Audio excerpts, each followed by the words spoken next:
देखा ना विधि ये वैदे ही विवाह। देश देशांतर से आए हुए नेपालो, महिपालो, भूपालो, समाप्त हो गया सीता स्वयंवर, समाप्त हो गया अधिवेशन।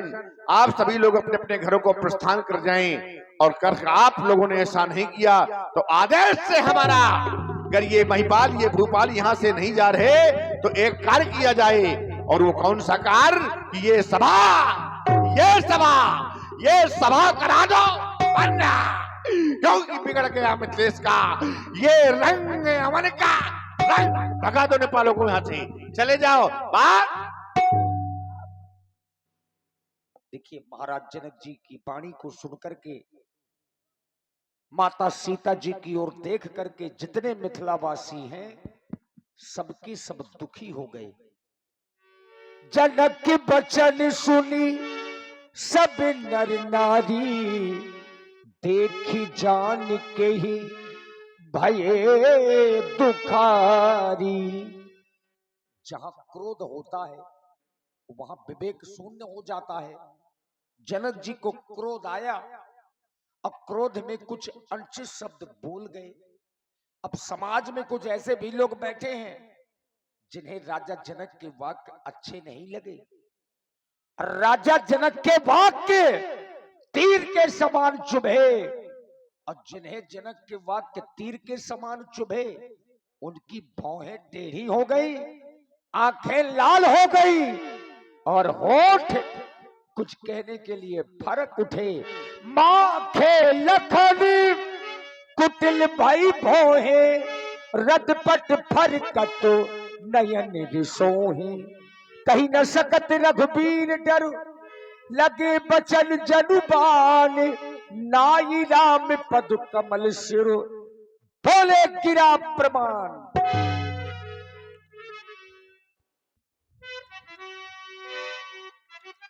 मैथिल प्रतियोगिता में भाग लेने वाले समस्त प्रतियोगियों, सुने आप लोगों ने महाराज जनक के वचन, एक योगी के वचन, एक ज्ञानी के वचन।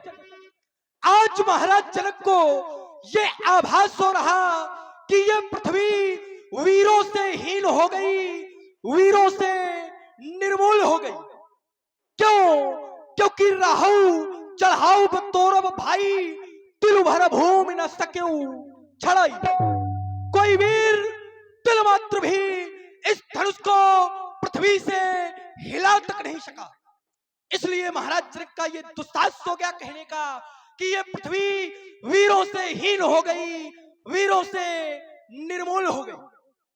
जबकि महाराज जनक को ये जान लेना चाहिए कि संसार के लोग इसे केवल पृथ्वी के नाम से नहीं जानते।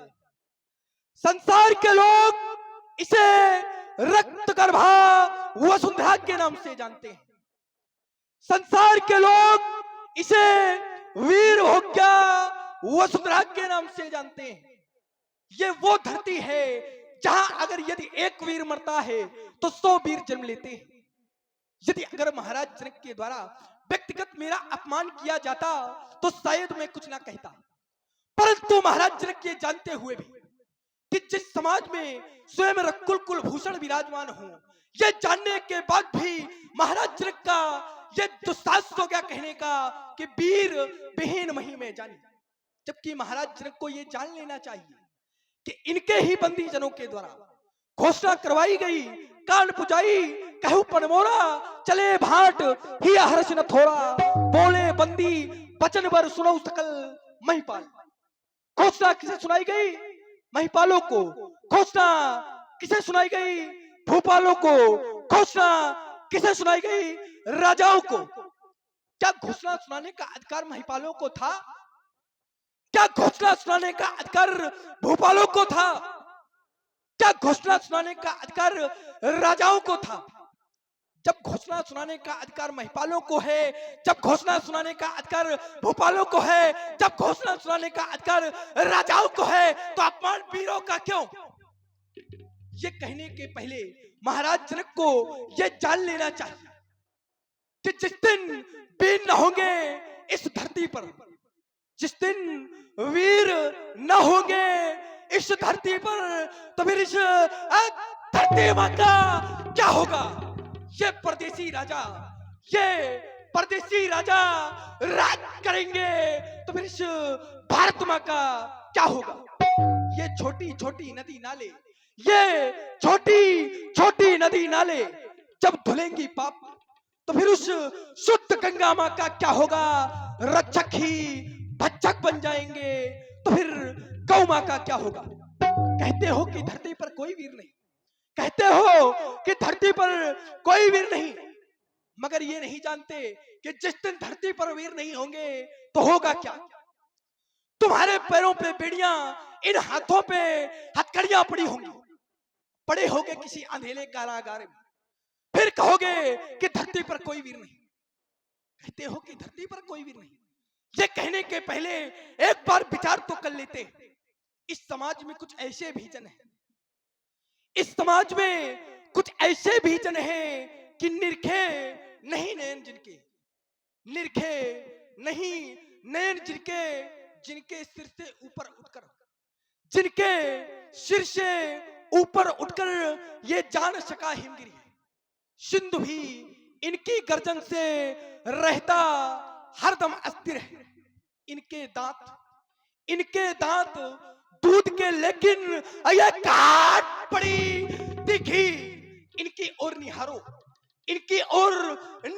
राजन, ये छोटे हैं पर बड़ों बड़ों ने इनसे बल की विधि सीखी। कहते हो कि धरती पर कोई वीर नहीं, कहते हो कि धरती पर कोई वीर नहीं, मगर ये नहीं जानते कि वीर नहीं होंगे तो क्या होगा। प्रभु आप बैठे मंच पर दीनानाथ जो मुस्कुराते रहे, वीरों से खाली ये वसुंधरा मिथिलेश्वर बतलाते रहे, सीता के स्वयंवर की खबर पूरे विश्व में फैला दिए, वीरता की घोषणा चारों दिशा कहला दिए। लेकर चम चतुरंगिनी ये राजे इकट्ठे हो गए, क्रांति का विपल उठा, संघर्ष में सब डट गए। कहते हैं कि योगी जनक पर यह क्रांति का केंद्र है, संघर्ष विपल दृश्य का नायक आजीव नरेंद्र है। सच्चे योद्धा ये सच्चे क्षत्रिय अपमान नहीं सह सकते, जिनको सुनने की ताकत नहीं, वो चुप कैसे रह सकते हैं। रघुवीर राम जी के होते ये जनक ने अनुचित वाणी कह डाली, ये शब्द हृदय में चुभता है, ये पृथ्वी वीरों से खाली। अब जनिको माखे भटमानी, वीर विहीन मही में जानी। इनका मतलब है इस संसार में, इस वसुंधरा में, इस भूतल में अब कोई वीर शेष नहीं रह गया। यह कथन राजा जनक का है, जबान तो अब बंद होगी। इस संसार में कोई वीर नहीं रह गया। यह है ज्ञानपुरी का ज्ञान। हमारे विद्वान कहते हैं कि यह वसुंधरा वीर प्रसूनी वसुंधरा है, यह वसुंधरा वीर भोग्या वसुंधरा है। तो जब वीर भोग्या वसुंधरा है तो वीर विहीन मही में जानी कैसे? क्या जिस समाज में वीर जन्म लेते हो वहां वीर विहीन हो सकता है? क्या जिस समाज में वीर जन्म लेते हो वहां वीर विहीन हो सकता है? और तजऊ आस निज निज ग्रह जाऊ, लिखा न विधि वैदेही विवाह। मैं विचार करने लगा, क्या सीता का संबंध विधाता से है? क्या सीता ने जन्म लिया है? सीता ने जन्म नहीं लिया। क्यों? क्योंकि भई प्रगति कुमारी भूमि बिलारी। जब सीता ने जन्म नहीं लिया तो विधाता से संबंध कैसे? यही देखने में आया हूं। अरे विचार करते अपने गुरु माता की वाणी पर। माता पार्वती ने माता सीता को वरदान दिया था कि जो मन में वर है सो मिलेगा। तो क्या देवी देवताओं की वाणी मिथ्या हो सकती है? विचार करो, क्या देवी देवताओं की वाणी मिथ्या हो सकती है?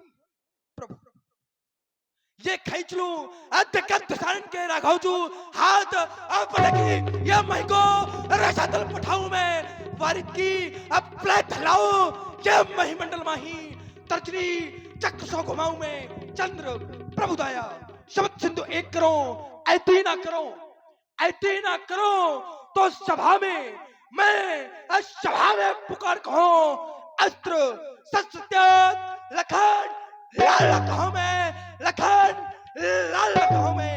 नाथ तोरो छत्रगन जीवी तो प्रताप बलनाथ, चोलो करो प्रपत शब्द करण, करना धराऊं धनुभात, करना धराऊं धनुभात। लक्ष्मण जी ने क्रोध किया। लखन सकोपी बचन जी बोले, डगमगानी मही दिग्गज डोले। लक्ष्मण जी के क्रोध करने से ये धरती कांपने लगी। अच्छा, राम जी और लक्ष्मण जी के बीच में मर्यादा तो देखिए। लक्ष्मण भैया क्रोध कर रहे थे, राम जी ने आंखें दिखाई, लक्ष्मण शांत हो गए। बस यही मर्यादा होनी चाहिए। सह नहीं रघुपति, सह नहीं माने इशारे से, बुंदेलखंडी भाषा है सह नहीं, सेनाकानी। सेनाकानी राम जी ने आंखों से की, लक्ष्मण जी ने इशारे को देखा तो शांत हो गए। सह नहीं रघुपति लखन निवारे, प्रेम समेत तो निकट बैठारे।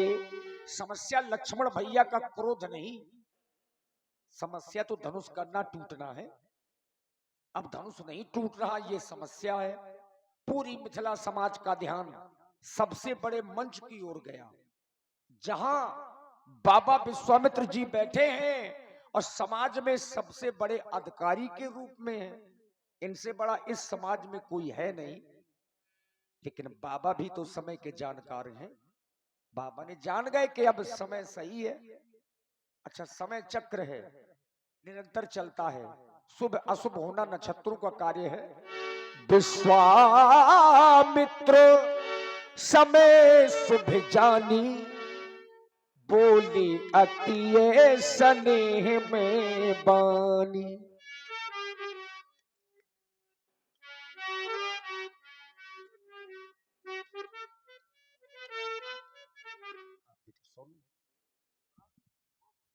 देख रहे हो तो महाराज जनक की दशा को। धनुष करना टूटना राजा जनक की सबसे बड़ी चिंता है। देखो ना, धनुष नहीं टूट रहा, राजा जनक कितने कष्ट में है। क्योंकि जब तक धनुष टूटेगा नहीं तब तक सीता का विवाह संपन्न नहीं होगा। सारे राजाओं ने अपना बल दिखाया और जब धनुष नहीं टूटा तब राजा जनक ने ये कुछ कटुक वचन बोले जो लक्ष्मण को अच्छे नहीं लगे। लेकिन अब वो समय आ गया है,